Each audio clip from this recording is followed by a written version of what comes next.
Hey guys, it's War Machine 395 here for another video review, this time of the Real Grade MS606S Zaku 2. So here's the manual, kind of hold it up like this.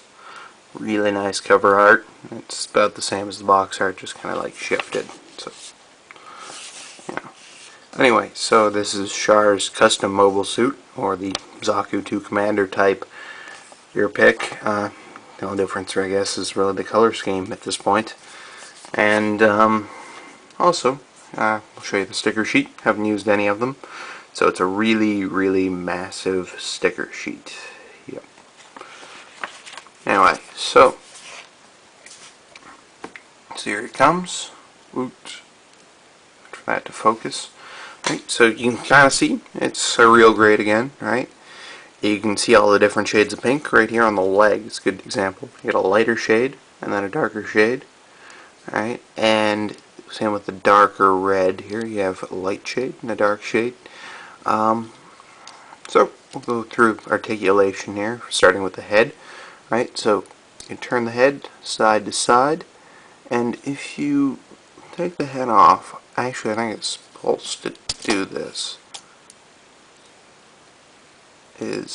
See this little gear here? I've managed to strip mine because they're kind of fragile. Is when you turn the head, the eyes are supposed to move. Sorry, the mono eye is supposed to move. So that's just my doing, where I kind of managed to strip it by being hard on it. So just watch that if you ever get this kit, and just be careful with it. So when you put on the head, you're supposed to be able to turn the mono eye too, but the gear is really fragile and it seems to have broke. So the head can move back this far here and forward this far. So we can't see it, so you kind of do this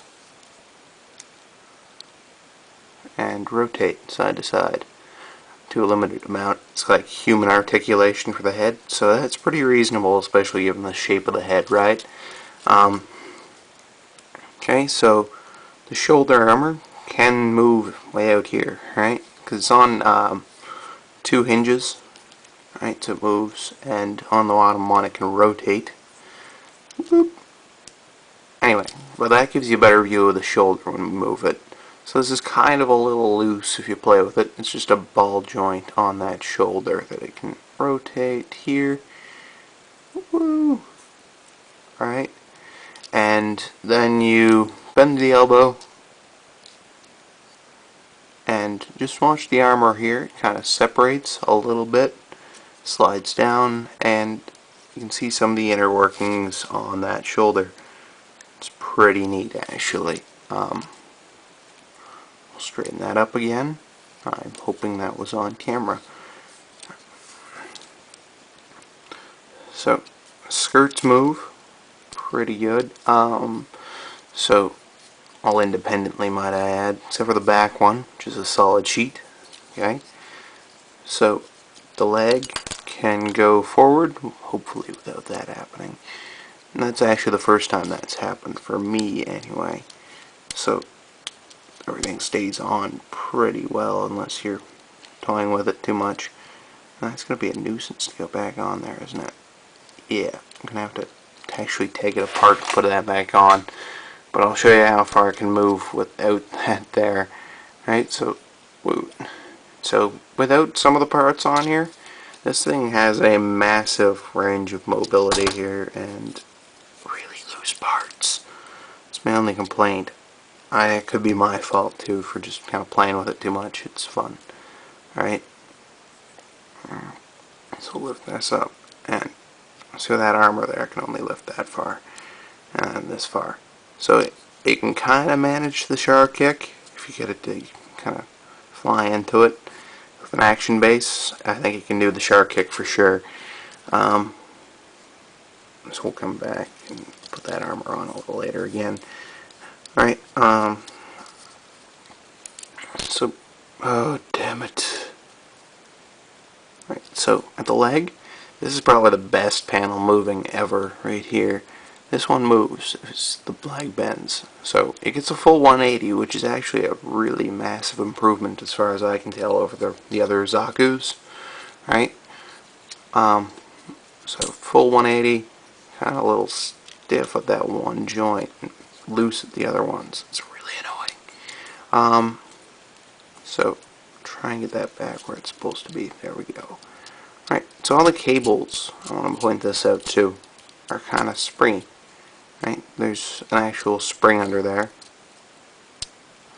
Again, and except for these ones, I have a basically kind of like the polycap material underneath of these two. And you slide the beads over and then just kind of break them off the tree, which is actually very, very convenient and easy to do. I think that's the same thing they do with the regular Zaku 2s now, right? The version 2.0s, Master Grade.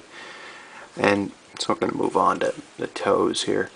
So the ankles move forwards and back and side to side. And then you get this nice toe movement too. So really nice, actually. And as soon as I get those armor pieces back on.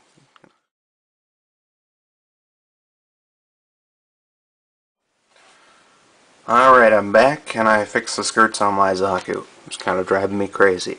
Right, so we're going to move on to the hands here. So those special articulated hands that come with real grades. And frankly, they're still not all that much of an improvement over the first one. So at the wrist, you know, this nice hinge joint. You probably can't see that because of my thumb. But that'll bend all the way forward like this, and all the way back like this. So their hand would be like this. Not the most helpful thing right there. And the thumb, okay. My only complaint about these hands is they're kind of loose, right? I have problems with that.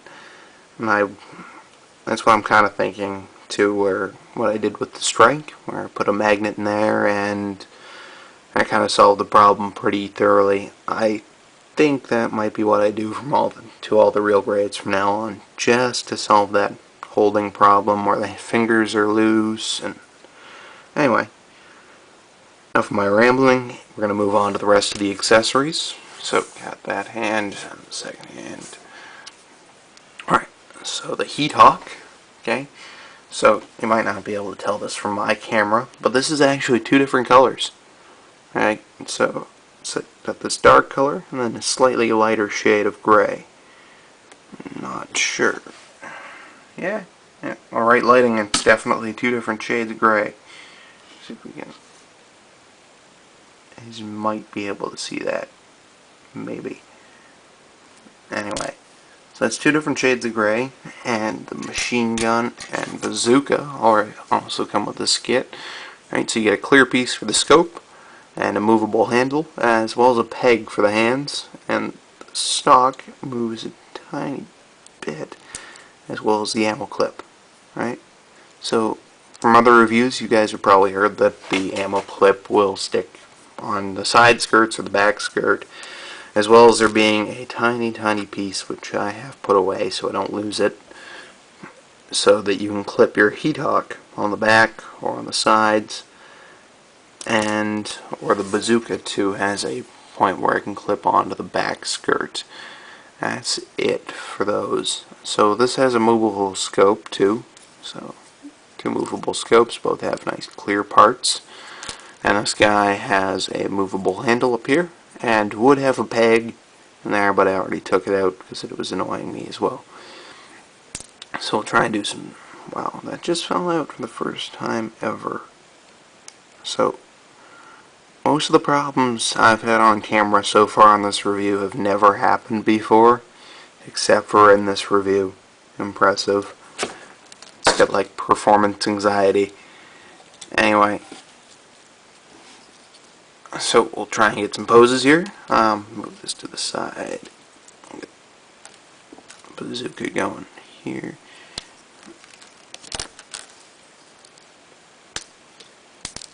Alright, so that comes off when you take your hand off, and put that back in there.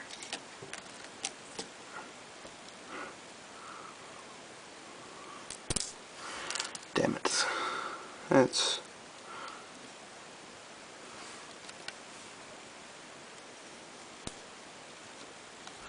right.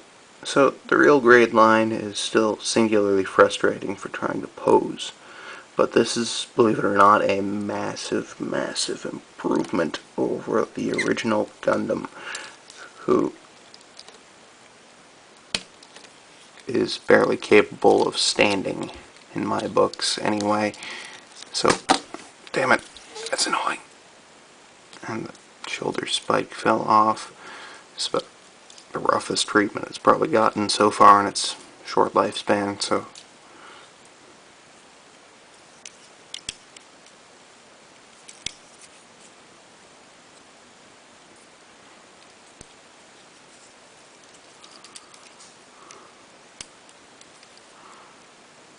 there we go.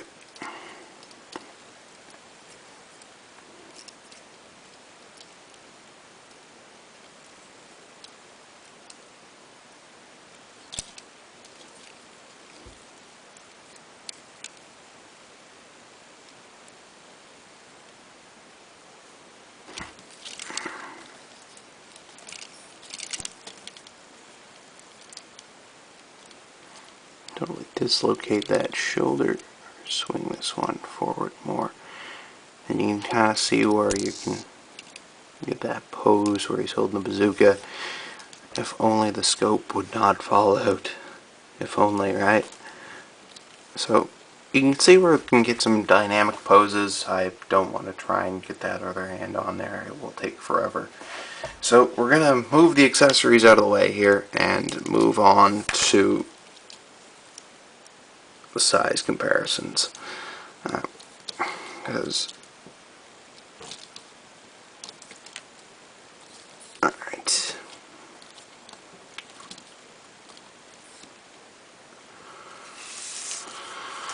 Okay. So I think this is the best size comparison so far we can do. As soon as I get this guy standing up, it would help a lot. There we go. No, leaning forward. There we go. So, the best one, I think, is another kit from the 1 Year War, the first real grade, the Gundam. Okay, and you can see that the Gundam stands a tiny bit taller than the Zaku, just from the headrest, right? Not counting the V-fin or the command antenna. The Gundam's a tiny bit taller. Alright, so you can see where both those are really, really, really wobbly on their feet. It drives me crazy. And I'm baffled as to how the strike stands so well, actually. It does very, very well. You can actually get it to stand on one leg and it will stand there. So they are improving the real grade line a lot. Just as the Zaku was an improvement over the Gundam, right?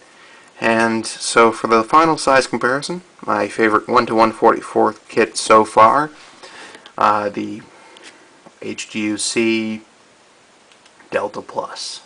It's awesome. Anyway, so you can see where it stands quite a bit taller, just a late UC kit, right? And it's completely stable. That's the bonus of HGUC, right? No problems. I can do this. And nothing falls off.